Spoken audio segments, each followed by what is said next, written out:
ਤੇ ਆ ਕੇ ਕੀ ਮਹਿਸੂਸ ਕਰ ਰਹੇ ਜੀ?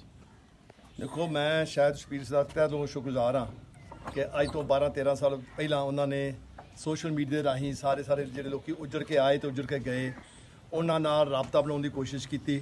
ਸ਼ਾਇਦ ਸ਼ਬੀਰ ਸਾਹਿਬ ਨੇ ਅੱਜ ਤੋਂ 10 ਸਾਲ 9 ਸਾਲ ਪਹਿਲਾਂ ਇੱਥੇ ਆ ਕੇ ਪਿੰਡ 'ਚ ਆ ਕੇ ਜਿਹੜੇ ਉਦੋਂ ਬਜ਼ੁਰਗ ਜਿਹੜੇ ਸਾਡੇ ਬਜ਼ੁਰਗਾਂ ਨਾਲ ਕੰਮ ਕਰਦੇ ਰਹੇ, ਉਹਨਾਂ ਨਾਲ ਖੇਡਦੇ ਰਹੇ, ਉਹਨਾਂ ਨਾਲ ਸਾਂਝਾਂ ਪੈਦਾ ਕੀਤੀਆਂ ਤੇ ਸਾਨੂੰ ਇਸ ਪਿੰਡ ਦੀ ਖਿੱਚ ਕਿ ਅਸੀਂ ਉਹ ਪਿੰਡ ਜਾ ਸਕਦੇ ਹਾਂ। ਅਸੀਂ ਉਹ ਸਾਡਾ ਰਸਤਾ ਬਣਾਇਆ ਤੇ ਹੁਣ ਅਸੀਂ ਇੰਨੇ ਸਾਲਾਂ ਬਾਅਦ ਵੀਜ਼ਾ ਲੈ ਕੇ ਆਪਣੇ ਪਿੰਡ ਵਿੱਚ ਆਏ ਹੋਏ ਹਾਂ। ਸਾਰੇ ਲੋਕ ਬੜੇ ਪਿਆਰ ਨਾਲ, ਬੜੀ ਤਾਂਘ ਨਾਲ, ਕਿਉਂਕਿ ਇੱਥੇ ਵੀ ਅੱਧਾ ਪਿੰਡ ਉਹ ਆ ਜਿਹੜਾ ਉੱਜੜ ਕੇ ਉੱਧਰੋਂ ਆਇਆ, ਅੱਧਾ ਪਿੰਡ ਉਹ ਆ ਜਿਹੜੇ ਇੱਥੋਂ ਉੱਜੜ ਕੇ ਗਏ ਨੇ। ਸੋ ਉੱਜੜਾਂ ਦੀ ਪੀੜ ਦਾ ਜ਼ਿਆਦਾ ਪਤਾ ਹੁੰਦਾ ਹੈ।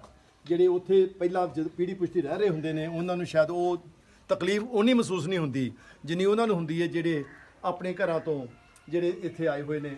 ਔਰ ਉਹਨਾਂ ਨੂੰ ਹਮੇਸ਼ਾ ਉਹਨਾਂ ਦੇ ਬਜ਼ੁਰਗਾਂ ਦੀ ਯਾਦਾਂ ਉਹਨਾਂ ਦੇ ਦਿਮਾਗ 'ਚ ਰਹਿੰਦੀਆਂ ਹੋਣਗੀਆਂ।